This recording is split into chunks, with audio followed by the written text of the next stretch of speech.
नमस्कार, जय हिंद दोस्तों। कैसे सभी। अपना पड़ोसी भिखारी देश हर बात पर भारत से तुलना करने चल पड़ता है। आज आप इस डिबेट में देखेंगे कि इस चर्चा ने पाकिस्तान की पोल खोल कर रख दी कि पाकिस्तान में कितना दम है। यहाँ पर इस चर्चा ने एक बात साफ बताई है कि जब कोरोना वायरस ख़त्म हो जाएगा तो चाइना से जितनी भी कंपनियाँ हैं वो अपना सामान लपेट कर भारत में आ जाएंगी। इस चर्चा को इस बात का भी फिक्र है कि जब कोरोना ख़त्म हो जाएगा तो पाकिस्तान की जो बची कुची कंपनियां हैं वो भी पाकिस्तान से भाग जाएंगी। यहाँ पर इन्होंने एक और बात बताई है कि जो कंपनियां फ़िलहाल भारत में हैं वो भारत को जल्द ही सुपर पावर बना देंगी। इन कंपनियों की बदौलत भारत दुनिया के एक महाशक्ति बन जाएगा और पाकिस्तान वहीं एकदम पिछड़ जाएगा। तो आज बस इसी वीडियो में आप यहीं देखेंगे। अगर आपको ये वीडियो अच्छी लगे और इस चर्चा की बातें अच्छी लगे तो एक लाइक ज़रूर कर देना। अगर भारत पाकिस्तान से जुड़ी आप खबर देखना चाहते हैं तो चैनल के साथ ज़रूर जुड़े। जय हिंद दोस्तों, वंदे मातरम। क्यों इंडिया में इतनी इन्वेस्टमेंट लाइनें लगी हुई हैं, हमारे यहाँ क्यों नहीं आ रही? कि बेसिकली जो बात हम कर रहे हैं नटशेल, हम बात करें ease of doing business. Hindustan देखें ना, फैसिलिटेट करता है, वन विंडो भी कर देता है। क्यों जी, कैसे साहब, मुझे आप बताएं, आप प्रेसिडेंट है बिजनेस बैंक के, PMLN के, ठीक है आपके इख्तलाफ आते हैं गवर्नमेंट से, but I need to know आप सोल्यूशंस क्या देंगे गवर्नमेंट को? बड़ी अच्छी बात। देखें ना, बात ये होनी चाहिए, डॉक्टर रमेश ने भी बहुत तफसील से बात की।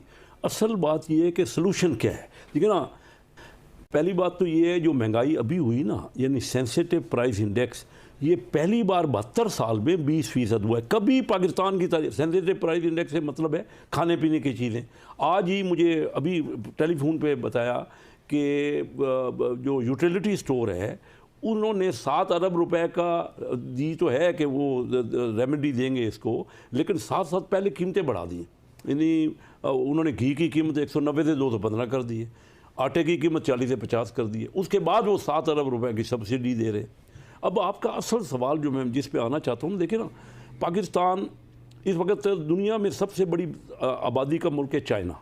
चाइना दुनिया में आज से 14 साल बाद नंबर 1 इकानमी हो जाएगा। अभी हो रही है, थोड़े 2 साल बाद ही हो जाएगा, लेकिन 14 साल बाद की प्रेडिक्शंस कुछ मुल्कों की आई हैं। तो चाइना आबादी में भी नंबर 1 है और दुनिया की नंबर 1 इकानमी हो जाएगा।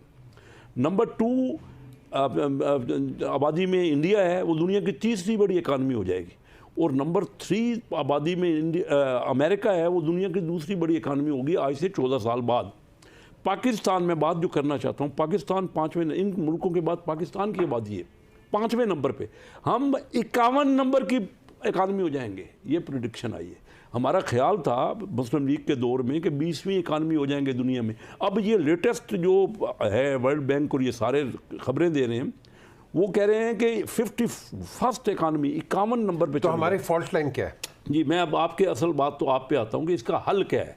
देखिए, सारी दुनिया ने इसका कोई मुश्किल हल नहीं है। दुनिया आज सुकड़ गई है। हमारे सामने है कि दुनिया के ममालिक ने क्या किया। मैं चाइना उन दिनों गया जब चाइना के पास एक कार नहीं थी, और जापान की हुकूमत ने उनको कारें तोहफा दी, टोयोटा क्राउन के। अगर आपका कोई किसी मुल्क का प्राइम मिनिस्टर आ जाएगा तो क्या करेंगे?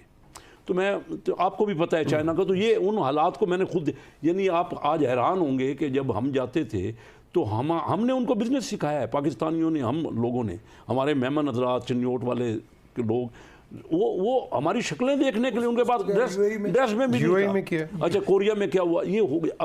अब इसका हल क्या है? आपने तो ये सर उन मुल्कों ने हल निकाला है ना। लेकिन उन मुल्कों ने ये किया है कि पहले वो नहीं कर रहा था। इंडिया अप टू 1990 वो उसके यहाँ फॉरेन इन्वेस्टमेंट नहीं आ रही थी। उन्होंने, डॉक्टर महबूब हक मेरे बड़े करीबी दोस्त थे और मनमोहन सिंह उस वक्त फाइनेंस मिनिस्टर थे। इन दोनों में आपस में सर, बात होती। हमाद अजहर और हफीज शेख साहब को बताया ना क्या करना है, गाइड करना है। मैं बता रहा हूँ बस, मैं तो सिर्फ आपको ये बैकग्राउंड भाई। इंडिया ने क्या किया? इंडिया ने foreign investment, Manmohan Singh doctor महबूब हक से मशवरे करते थे कि भाई किस तरह इंडिया को हम, क्योंकि क्लास फेलो थे, आपस में मिल के रहे थे। अच्छा, वो इंडिया ने क्या किया? हम उस वक्त बेहतर जा रहे थे, पाकिस्तान ग्रो कर रहा था। इंडिया ने बाहर के मुल्कों की इन्वेस्टमेंट को उन्होंने इनवाइट किया और सबसे ज़्यादा अट्रैक्शन दी। जो हल ये है, जब तक आपकी प्रोडक्शन नहीं बढ़ेगी, देखिए महंगाई ख़त्म नहीं हो सकती जब तक आपकी प्रोडक्शन, और प्रोडक्शन इस वक्त आपने इतना मैसिव डिवैल्यू कर दिया। हमारे यहाँ तो पहले दिन से, बजाय कि हम IMF के ऊपर इतना जोर देते, हमें तो अपने पाकिस्तानियों को जो बाहर हैं उनको इतना फैसिलिटेट आज शुरू किए ना, अभी जाके इंडस्ट्रियल जोन, क्योंकि अब इमरान खान साहब प्राइम मिनिस्टर थे, उनका जज्बात तो थे, उनको कोई वो बैकग्राउंड उनका नहीं है, इकोनॉमिक विजन नहीं है, तो उन्होंने क्या किया कि नैब को लगा दिया, भाई अकाउंटेबिलिटी पे है। अब नैब की वजह से कोई बाहर वाला यहाँ आता ही नहीं है, कोई यहाँ का कारोबारी भी कारोबार नहीं करना चाहता, आप पगड़ियाँ उछालेंगे। तो अब सबसे ज़्यादा जब तक हमारी प्रोडक्शन नहीं बढ़ेगी, वो कैसे बढ़ेगी कि हम फैसिलिटेट करें बाहर की इन्वेस्टमेंट को। क्यों इंडिया में इतनी इन्वेस्टमेंट लाइनें लगी हुई हैं, हमारे यहाँ क्यों नहीं आ रही? हम अपना माहौल ऐसा बनाएं बिजनेस का, हमारे अपने बिजनेसमैन जो पाकिस्तानी बाहर रहते हैं या हमारे अपने बिजनेसमैन, उनको तो बंदे को तो आप नोटिस भेज रहे हैं, हर बंदा परेशान है, उसको महीने में 10 नोटिस आते। आप डॉक्टर रमेश से पूछ लें, ये बिजनेस करते हैं, हर किसी को पकड़ धकड़ लगाई हुई है। इन हालात में जब आपकी प्रोडक्शन नहीं बढ़ी, 6.5% आपकी इंडस्ट्रियल प्रोडक्शन कम हो गई है, आप अंदाज़ा कीजिए कि हम ये महंगाई नहीं होगी तो जब पैदावार नहीं होगी, जब प्रोडक्शन नहीं होगी तो और आगे नहीं बढ़ेंगे, चले ना रोजगार होएगा ना। मैं जी खोसा साहब आपके पास आता हूं कि बेसिकली जो बात हम कर रहे हैं ना, नटशेल हम बात करें ease of doing business. Hindustan देखें ना, फैसिलिटेट करता है, वन विंडो भी कर देता है। हम उसी आप कह लो ना पुराने एक माहौल में फंसे हुए हैं। एक आम आदमी 3 सिफारिशें, 2 चिट्टें, 5 टेलीफोन कॉल और एक बंदा साथ ना जाए तो आपका काम नहीं होता है। इसको हम कैसे रेडिकेट करें? ये आपकी गवर्नमेंट में भी था, नून की गवर्नमेंट में भी है, आज की गवर्नमेंट में भी है। द क्वेश्चन इज, इस वक्त राइट नाउ आपको प्रॉब्लम किस चीज़ की है? भाई प्राइम मिनिस्टर या नवाज शरीफ हो या इमरान हो या जरदारी हो या गिलानी साहब, एनीबडी, क्वेश्चन इस वक्त जो आप बार बार रोड्स पे कर रहे हैं वो कह रहे हैं कि भाई महंगाई क्यों हो? महंगाई गवर्नमेंट को भी तंग कर रही है, महंगाई ऑपोजिशन को भी तंग कर रही है। हम इसको कैसे ठीक करेंगे? क्योंकि ये बहुत अहम सवाल है। LPG की कीमत बढ़ गई, भाई क्यों बढ़ी है? CNG की बढ़ गई है, क्यों बढ़ी है? LNG की बढ़ गई है, क्यों बढ़ी है? So somebody has to be answerable. ये मार्केट रेगुलेटर्स किधर है? खोसा साहब, I need to get your view point. देखें, rather than being critical on the government, let's talk as a country कि हम इसको भाई ठीक कैसे करें महंगाई को। ये आपके ज़माने में भी थी, ये नून के ज़माने में भी थी, ये आज भी है। हम इसको ओवरऑल कैसे ठीक करें रादर देन बीइंग क्रिटिकल? देखें पीजे, बात तो बहुत सादी है और सीधी है कि पाकिस्तान अवाम का है, 22 करोड़ अवाम का पाकिस्तान है। हमने अशराफिया का पाकिस्तान बना दिया बदकिस्मती से। वो 22 करोड़ अवाम के से हम सिर्फ वोट लेने की हद तक होते हैं या वोट को इज़्ज़त दो की हद तक हम नारे मारते हैं, लेकिन जब पावर में आ जाते हैं तो फिर हम अवाम को भूल जाते हैं और फिर हम शुरू हो जाते हैं एक दूसरे को मुंतकिम मिजाजी से अंदर भेजने और जेलें भरने में। और हमारी प्रायोरिटी एक ऐसा बिल तो हो जाता है जिसका आवाम से शायद कोई इतना महंगाई से कोई ताल्लुक़ ना हो, उसको तो हम जो है सारा कंसेंसस पैदा करके सारी दुनिया इकट्ठी कर लेते हैं। और हम स्क्रीन्स भी जब प्राइम मिनिस्टर बात कर रहा होता है तो बिल्कुल ब्लैकआउट कर देते हैं बिकॉज वो सुने ना। और हम कदगन लगा देते हैं कि पार्लियामान के अंदर भी जो है कार्रवाई को पब्लिश और मुश्तहर नहीं किया जाएगा, वो भी आप मीडिया नहीं दिखाएगा, आवाम को आगही ना हो, ताकि जो भी वहाँ बातें की जा रही हैं वो माइनस अवाम बातें हो रही हैं सारी, जो अवाम के महंगाई से, अवाम की कर्ब से, अजियत से कोई ताल्लुक़ नहीं है। तो बात तो ये है कि आपका फोकस अगर आपका ये हो कि पाकिस्तान के अवाम की खुशहाली और एक फलाही रियासत हमने किस तरह बनानी है।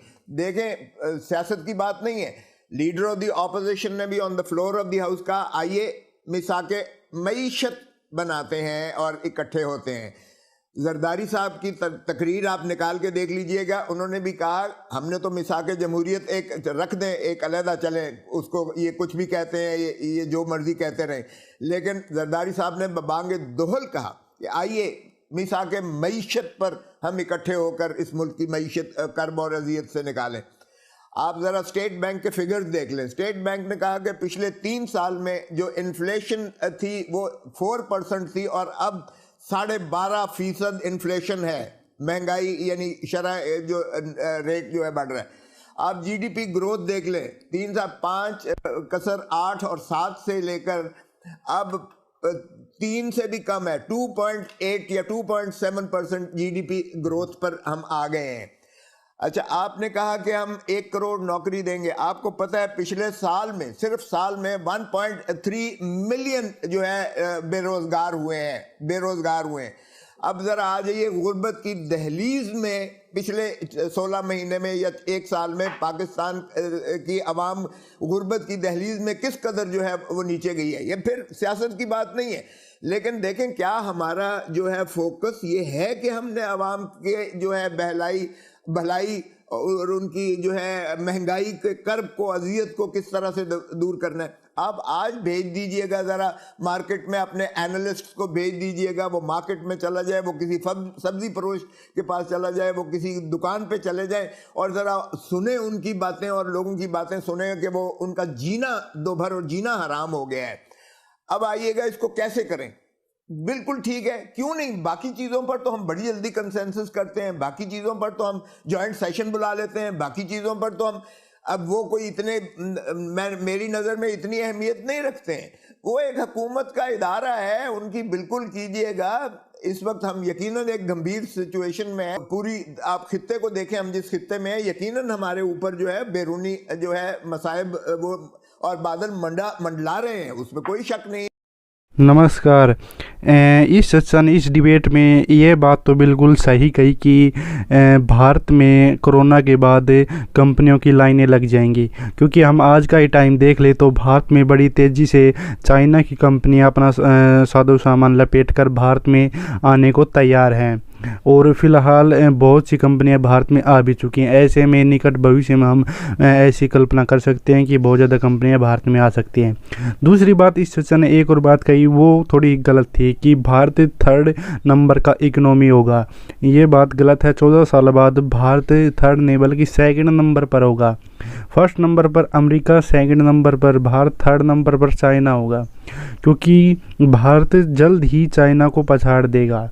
क्योंकि चाइना के जो देश है, चाइना देश में अब उतना भरोसा नहीं रहा कंपनियों को, क्योंकि जिस प्रकार चाइना से हर बीमारी चाइना से ही निकलती है, तो अब कंपनियां चाइना की ओर कम रुख करके बल्कि भारत की ओर ज़्यादा रुख करेंगे। ऐसे में भारत जल्द ही दुनिया की 2nd लार्जेस्ट इकोनॉमी बन जाएगा। यहाँ पर इस सेशन एक और बात कही कि पाकिस्तान 51वें नंबर पर चला जाएगा। मैं यहाँ कहता हूँ कि 14 साल बाद खुद पाकिस्तान ही नहीं रहेगा।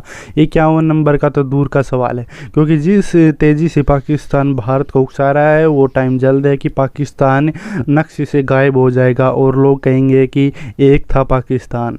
अगर पाकिस्तान रह भी जाता है तो पाकिस्तान की हालत इस कदर गिर जाएगी कि पाकिस्तान 51 पे नहीं बल्कि पाकिस्तान 100 से भी नीचे चला जाएगा। पाकिस्तान में इकोनॉमी के लिए बचा ही क्या है। पाकिस्तान में जो बची कुछ ही कंपनियां हैं वो इस कोरोना के बाद वहां से निकल जाएंगी और पाकिस्तान में कोई भी कंपनी इन्वेस्ट नहीं करेगी। और कंपनी जो भी कोई कंपनी किसी देश में इन्वेस्ट करती है वो वहाँ का माहौल देखती है। और आप सभी को तो पाकिस्तान का माहौल पता है कि पाकिस्तान में फ़िलहाल क्या चल रहा है। जिस देश में आतंकवाद है, जिस देश के नेता अपने अलावा किसी की नहीं सोचते, नागरिकों की नहीं सोचते, उस देश में कंपनियां तो क्या कोई गधा भी नहीं जाना चाहेगा। ऐसे में पाकिस्तान का निकट भविष्य में खात्मा एक निश्चित है।